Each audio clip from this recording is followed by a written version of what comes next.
contacter Jim Le Veilleur, envoyez votre email à jimleveilleur@gmail.com. Et bonjour mes petits loups. Ah, il s'en passe des choses avec le Covid-19. Des rebondissements, des fermes ta gueule, voilà. Alors là, effectivement, on a eu droit à l'épisode Cohn-Bendit, l'homme le plus détesté de France, qui devrait être sous les barreaux, qui se permet de dire au professeur Raoult de fermer sa gueule. Professeur Raoult qui est la sommité mondiale de virologie. Hein, juste le mec qui a trouvé l'hydroxychloroquine comme remède efficace contre l'infection ou la surinfection due au coronavirus. Il faut appeler les choses par leur nom. Hein. Personne ne meurt du coronavirus. Hein. On meurt suite à une infection virale du coronavirus, qui est un virus. Pour ceux qui disent qu'il n'existe pas de virus, vous pouvez quitter ma chaîne. Hein. Le virus existe. On va en reparler après. Donc, on ne meurt pas du coronavirus, on meurt des symptômes. Non, on meurt de la surinfection qu'entraîne le coronavirus sur les personnes qui avaient déjà des pathologies. Tu faisais de l'emphysème pulmonaire, tu chopes le corona, si tu n'as pas un bon système immunitaire, t'y restes. Voilà. Mais tu avais déjà une pathologie. Hein, donc les gens qui meurent ne meurent pas du coronavirus, mais dû aux symptômes créés par le coronavirus qui enflamment les pathologies qu'il y avait précédemment, avant son arrivée. Alors, on le sait très bien en médecine chinoise, on sait très bien tout ça, que quand on est déjà affaibli par une pathologie, si on chope une seconde pathologie par-dessus ou un virus, on a toutes les chances d'y rester, si on n'a pas suffisamment de système immunitaire costaud pour se défendre. On le sait. Hein. C'est exactement ce qui se passe avec le coronavirus, c'est pour ça qu'on met sur le dos du coronavirus quasiment la majorité des décès qui sont en fait dus à d'autres pathologies, habituellement. Hein. Puisque apparemment aujourd'hui on ne compte plus les gens qui avaient un cancer, qui avaient un problème pulmonaire, on les compte plus, on dit qu'ils sont morts du coronavirus. Donc c'est plus simple. Je leur dis, le mec il a un accident de voiture, il est entre la vie et la mort, qu'est-ce qu'il a? Le coronavirus. C'est facile, hein, ça facilite les choses, les statistiques aussi. Le coronavirus n'existait pas dans les statistiques, et en 2 mois il est passé à 100% quasiment des causes de mortalité du monde entier.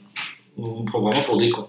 Pendant ce temps-là, la Russie, elle, vient d'adopter l'hydroxychloroquine, vient d'accepter l'hydroxychloroquine, voilà. Donc pas de souci, la Russie accepte, trouve que c'est un traitement qui fonctionne, hein, et au point nous où on en est, pendant que les Russes acceptent l'hydroxychloroquine et que nous on laisse parler des gens à la télévision qui disent qu'il faut que le professeur Raoult ferme sa gueule, alors que ce mec-là devrait être en tôle déjà, il a rien à foutre sur un plateau de télé, Cohn-Bendit, hein. Sa place elle est au tribunal.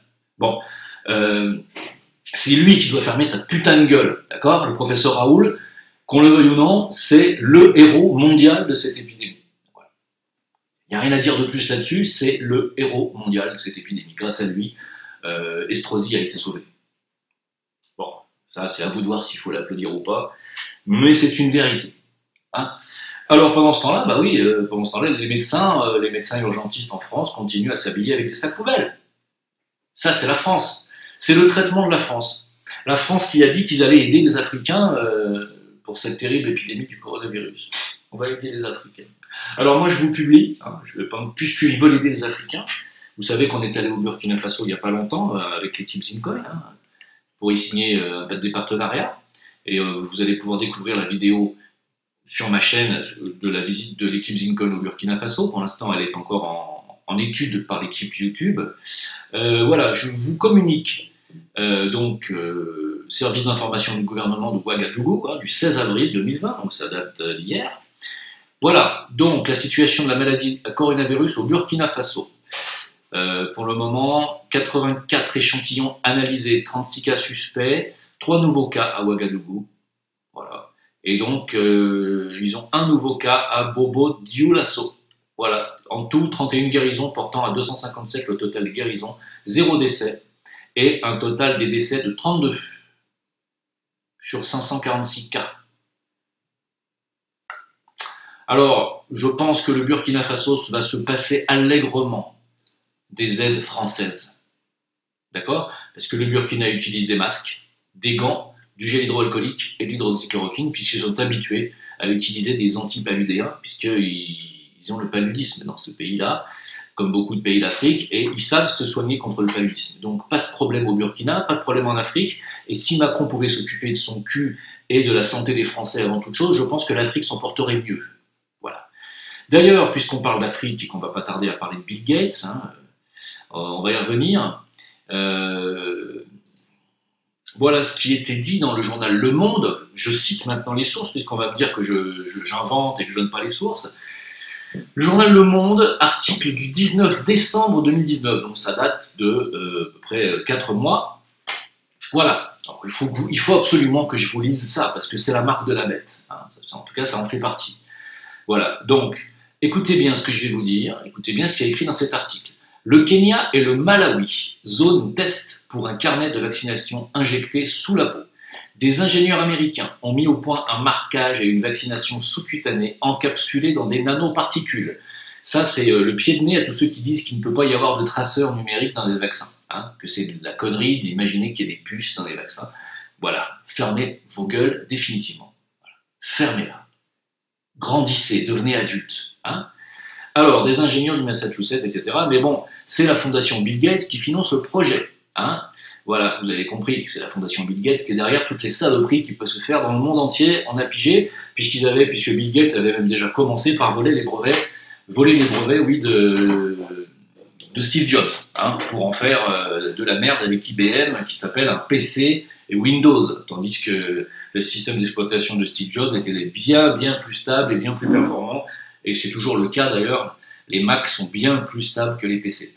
Mais Bill Gates est un voleur, un usurpateur, et son but, à lui, c'est de vacciner 7 milliards d'humains qui sont en bonne santé, dit-il. C'est lui qui le dit.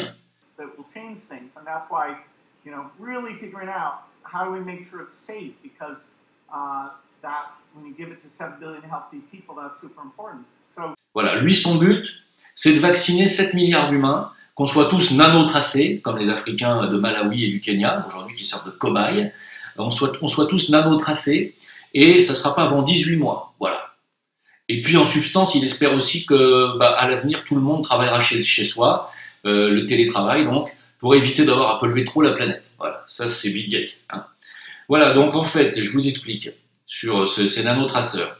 L'idée est d'inscrire sur le corps lui-même la preuve du vaccin.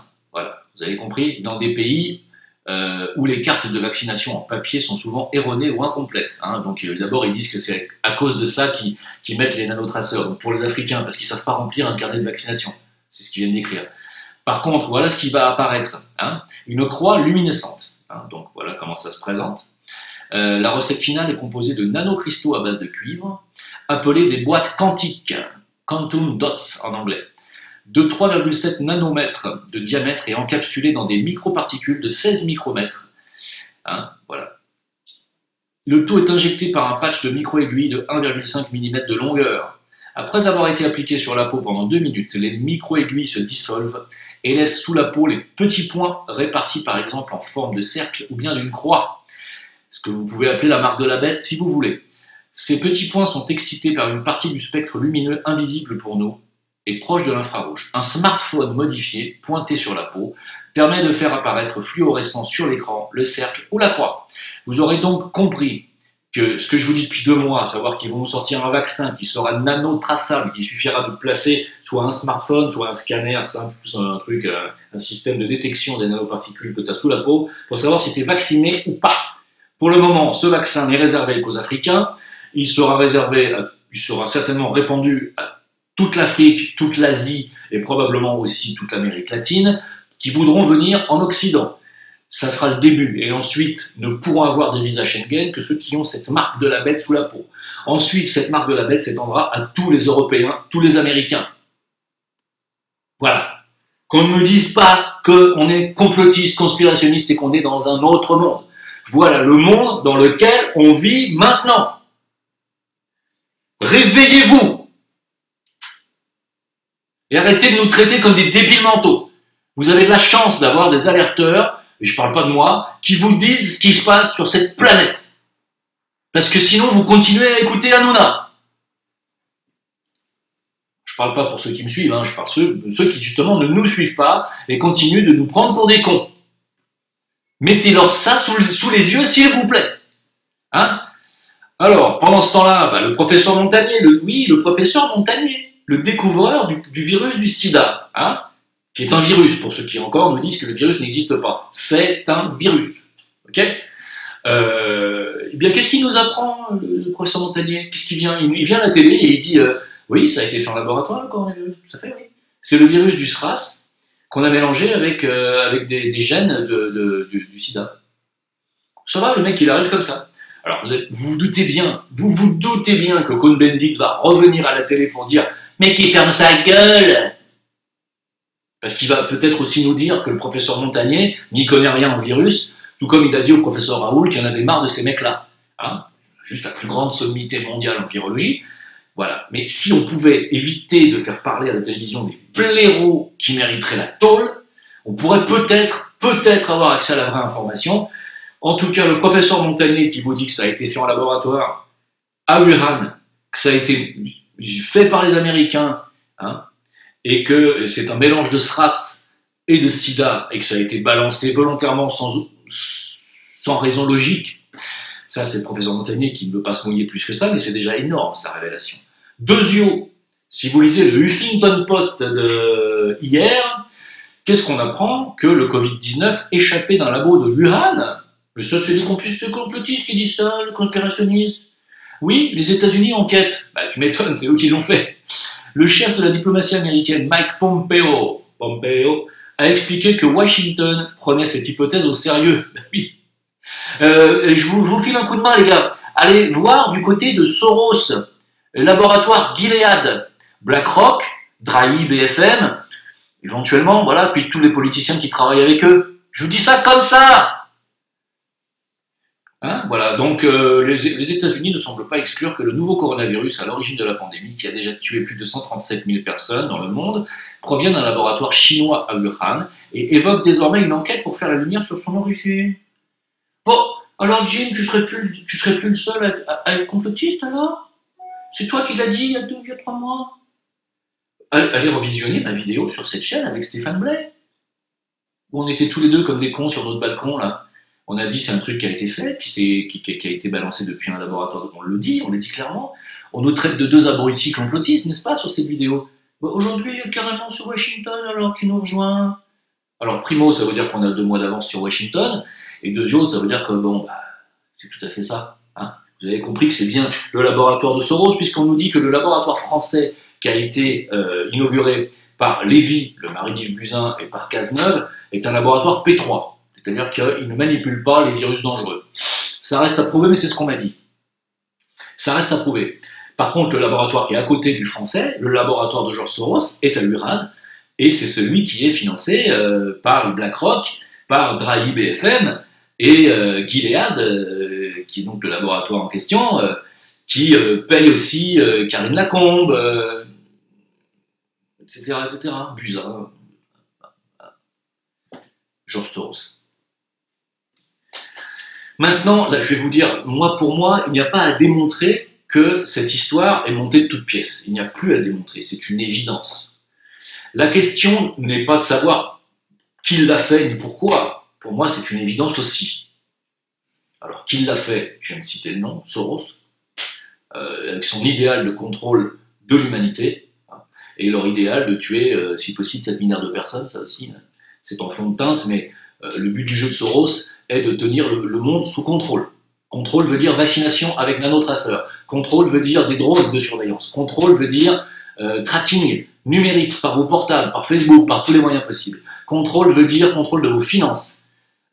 Contrôle veut dire ponctionnement de vos comptes en banque. D'accord? Voilà, la raison. La raison est là. L'écroulement bancaire et financier est tellement avancé, on est à plus de 9% de récession en France. On est passé de 100% avant la crise d'endettement du PIB à 111% à l'heure où je vous parle. Et certainement qu'en juin, on sera à 120%. On est ruiné techniquement. Donc, on passe ce coronavirus-là, parce que les États-Unis sont encore plus endettés que la France, on passe ce coronavirus-là pour tenir en contrôle les masses qui pourraient éventuellement se rebeller au moment où le système va s'écrouler. Qu'est-ce qu'on fait? On place l'armée d'abord dans les rues, ça y est, c'est fait, l'armée est en France, hein, l'armée est dans les rues partout.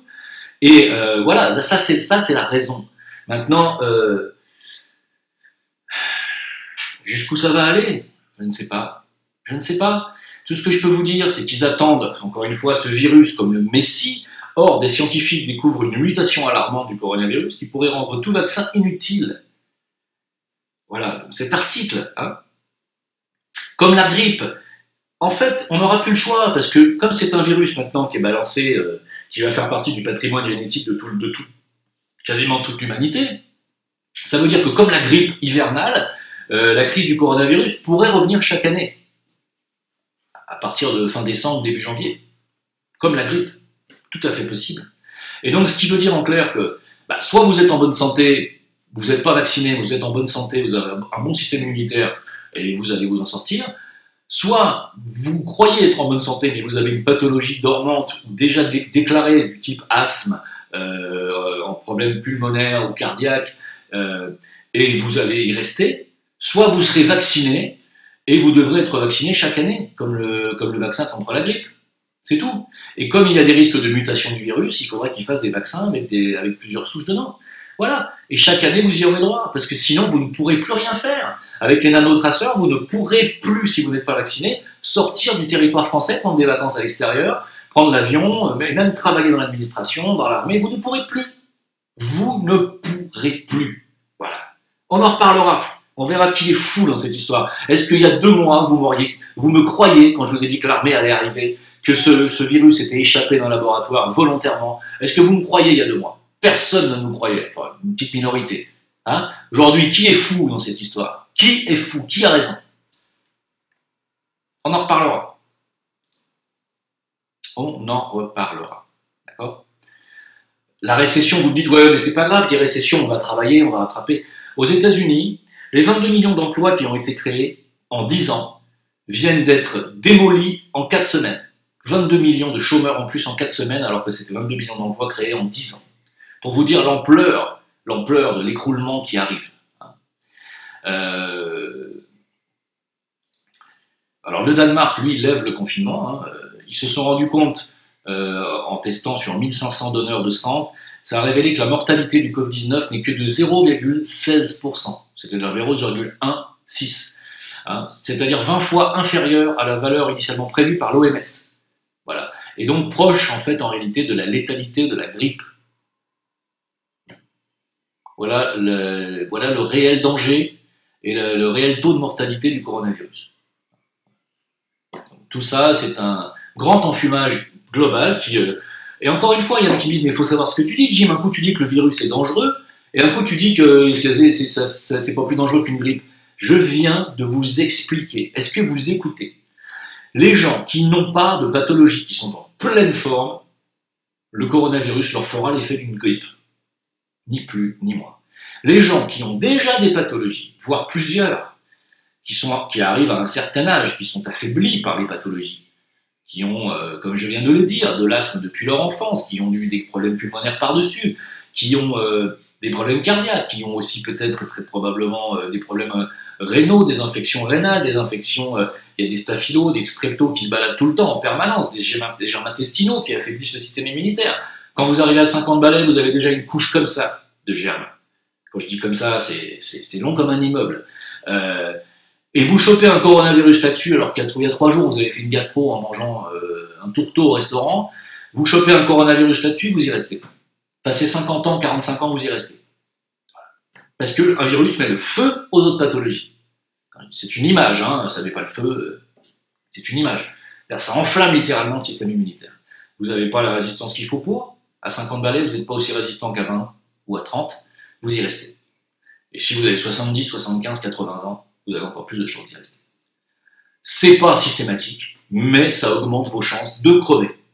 Voilà, est-ce que j'ai été clair? Est-ce que j'ai été clair? Alors, Orange, vous savez, l'opérateur téléphonique, met au point une application de traçage numérique. Tiens donc, et on nous dit que c'est pour lutter contre le coronavirus. Bah oui, bien sûr, évidemment. C'est logique. C'est-à-dire que les mecs, avant même, alors qu'on est en plein débat à l'Assemblée nationale sur l'utilité de la mise en place d'un traçage numérique, afin de se prémunir contre une résurgence du coronavirus, nous dit-on, qui sera à la fin du confinement, c'est-à-dire on pourrait avoir une réplique. Stéphane Richard, le PDG de l'opérateur téléphonique Orange, a annoncé avoir déjà mis au point un prototype d'application qui fonctionne. C'est-à-dire que le mec, on lui a pas encore donné l'autorisation de le faire officiellement, il a déjà fait.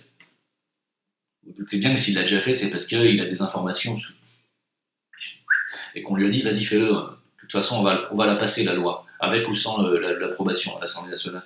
49.3, on la passera. Tu peux la faire ton application. Donc elle est déjà prête. Donc vous serez tracé. Voilà. Et on nous dit que c'est pour le coronavirus. Il a bon dos le coronavirus, Ah, dis non, il arrive vraiment comme le Messie, le coronavirus. Vraiment. Et si c'était lui finalement, le Meshiach? Facebook alerte désormais les utilisateurs lorsqu'ils consultent des fausses informations. Facebook vous dit, attention, vous écoutez Jim le Veilleur là, vous écoutez de la merde, vous risquez de finir mal. Alain Soral. Alain Soral est de toute façon, alors toutes les vidéos d'Alain Soral sont bannies de Facebook. Si vous reliez une vidéo d'Alain Soral sur votre Facebook, vous prenez 3 jours de fermeture de votre compte Facebook. Je vous le dis, c'est ce qu'ils m'ont fait là, ils sont en train de fermer ma page Facebook. Je quitte Facebook.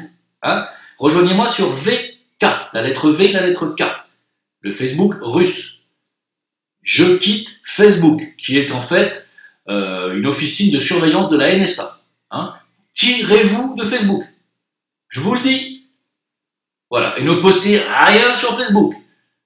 Voilà. Ne postez rien sur Facebook. Boycottez Facebook. Voilà. Je le dis clairement.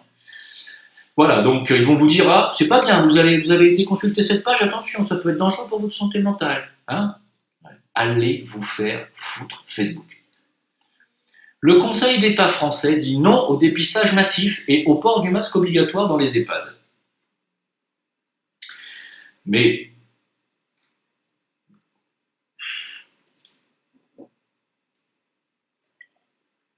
pourquoi ne pas faire carrément un communiqué, carrément, du Conseil d'État, qui dit clairement « On veut que vous creviez, bande de sales vieux ».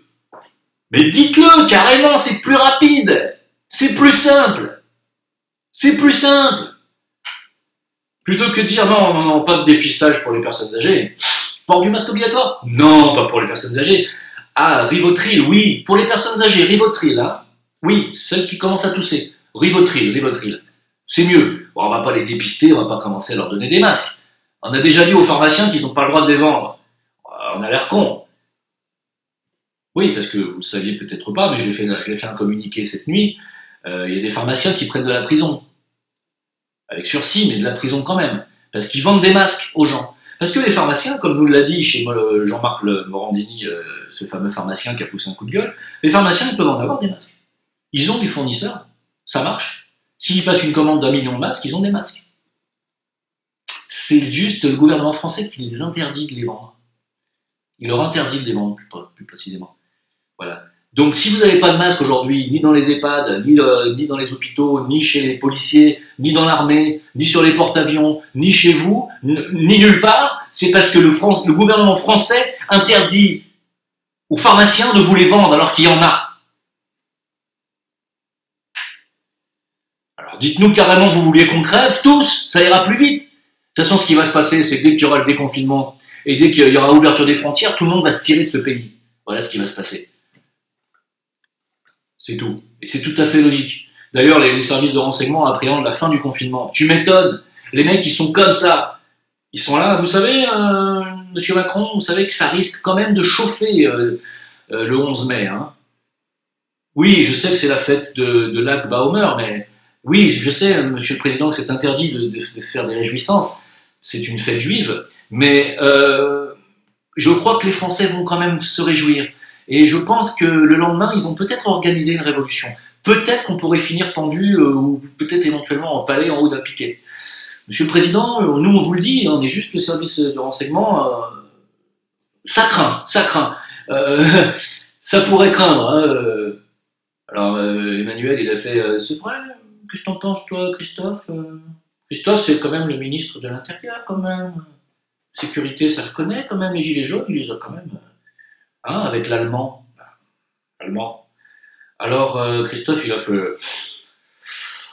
il a dit, moi, si demain ça commence à partir à la fritasse, je leur mets un bendéo à tous, je vais leur mettre un putain de pastisson, mais s'ils commencent à me casser les bonbons, je les emplâtre, je les emplâtre tous, il a dit. Pas commencer à m'en cagader, hein. Alors, il a dit quoi? Macron, il a fait quoi? De quoi? À quoi? Ouais, je lui mets un pastisson, c'est une tartasse. Je lui mets une putain de tartasse dans sa face, pas commencer à me carcaler, hein. Macron, il a dit quoi? Oui, parce qu'il parle pas le même langue. C'est peut-être pour ça que c'est le bordel, peut-être, au gouvernement français. Peut-être. Entre Sibeth qui dit qu'elle ne sait pas mettre un masque, Castaner qui veut distribuer des pastissons, je pense qu'on est mal barré. On est mal barré. Bref. Je sais pas quoi vous dire de plus, mes amis, vous savez. Vous savez que je suis en relation avec 2 jeunes Français de la communauté juive. Ils veulent pas que je cite leur nom. Je leur ai dit qu'à un moment donné, il allait bien falloir qu'ils commencent à... S'ils veulent vraiment faire la guerre contre les juifs véreux et vénaux, mais surtout véreux, il fallait bien falloir qu'ils se montrent. Hein. Alors ils veulent pas, parce qu'évidemment, ils ont peur des représailles de leur propre communauté, et notamment de la communauté plus organisée. Hein. Mais ils m'ont envoyé cet article, c'est eux qui me l'envoient, qui date d'aujourd'hui, du journal lemondejuif.info. Alors, allez-y, hein, traitez-moi d'antisémite, Hulcan, vas-y, viens m'insulter. C'est pas moi qui l'ai écrit, c'est un journal juif. Escroquerie à la vente des masques FFP2, 2 Françaises arrêtées en Israël. Bon, vous vous doutez bien que c'est des Françaises de la communauté juive, parce que sinon on part pas en Israël comme ça, sinon on est escrocs. Hein. Il n'y a que des gens comme Hulcan, qui sont des Français israéliens, qui ont le droit de se planquer en Israël alors qu'ils ont un mandat d'arrêt pour meurtre. Sinon les autres, non, ils partent pas en Israël, les Français non juifs ne vont pas se planquer en Israël. Hein. Donc, comme le disent ces 2 jeunes juifs, Français, communauté juive, plus exactement, m'ont dit, pour nous, ce sont des faux juifs, ces gens-là. C'est-à-dire, ce sont des juifs qui font honte à notre communauté, et ils m'ont chargé de vous le dire, et je le dis, de vous le dire qu'eux-mêmes ont honte de ces gens-là, qui noircissent leur communauté, et ils m'ont dit de vous dire que tous les juifs ne sont pas comme ça, et qu'eux font un travail, ils font un travail de nettoyage au sein même de leur communauté, qu'ils essayent de faire condamner tous ces gens-là pour rétablir l'image de la communauté juive. Bon, je leur ai dit qu'ils allaient avoir du boulot, hein. Mais ça part quand même d'un acte de bonne volonté. Je le relaye donc, parce que c'est de la bonne volonté. Voilà. Ça prouve qu'il y a de la bonne volonté partout, dans toutes les communautés, et je l'applaudis. Voilà. Voilà, donc 2 Français suspectés d'escroquerie à la vente de masques, hein, à des sociétés en France, ont été arrêtés cette semaine en Israël, a annoncé vendredi le procureur de la République de Rennes, âgés de 37 et 70 ans, hein, appartenant à la même famille. Elles ont été interpellées mardi à Netanya, à une trentaine de kilomètres de Tel Aviv, par les services de police israéliens. Donc ça prouve que la police israélienne peut aussi arrêter Hulcan. Je pense que ça devrait être assez logique. Elles sont suspectées d'être à l'origine de cette escroquerie, hein, et aussi de masques et de gel hydroalcoolique sur le territoire français. Voilà. Pour quelqu'un qui est en très très bonne santé, qui n'a aucune pathologie, il y a très peu de chances que vous puissiez mourir du coronavirus. Toutefois, comme une grippe, si vous êtes fragile, vous pouvez mourir de la grippe. N'oubliez pas. Ça veut dire que potentiellement le coronavirus est quand même mortel. Et vous, j'ai envie de dire, où est-ce que vous en êtes au niveau de votre système immunitaire? Où est-ce que vous en êtes au niveau de vos pathologies, de vos maladies chroniques, de votre rhinite chronique, de votre sinusite chronique, de votre asthme? Est-ce que vous avez fait un travail de nettoyage? Et je ne parle pas d'antibiotiques ou d'antihistaminiques. Je parle de nettoyage bactérien. Est-ce que vous avez nettoyé votre terrain bactérien? Est-ce que vous faites ce qu'il faut? Vous en êtes où au niveau de vos germes intestinaux? Vous avez mal au dos, en bas du dos, vous avez des problèmes d'intestin. Vous avez le ventre qui gonfle, vous avez des problèmes d'intestin. Vous avez le psoas, vous sentez, vous marchez un peu de travers, vous avez mal sur la hanche, et ça vous fait mal en même temps derrière aussi. Le psoas, problème d'intestin, problème de foie. Vous en êtes où au niveau de vos pathologies cardiaques? Vous en êtes où au niveau de, je sais pas, vos gonflements de cheville, de vos rétentions d'eau? Tout ça, c'est des dérèglements qui sont dus à du germe, à des infections. Vous en êtes où avec le rhume, avec la gastro que vous avez attrapé il y a un mois? Vous avez juste pris un médicament, puis c'est tout? Non, ça marche pas comme ça. Il faut nettoyer son terrain bactérien. Je l'ai dit et redit. Donc, si vous en êtes à un stade où vous avez chopé 2 gastro plus une grippe par-dessus, vous arrivez là dans un EHPAD pour aller voir vos grands-mères, vous chopez le coronavirus, vous y restez. Voilà. J'ai dit ce qu'il en était. Je vous remercie de m'avoir écouté. Peut-être à ce soir en live, mais ça dépend. Je vous remercie.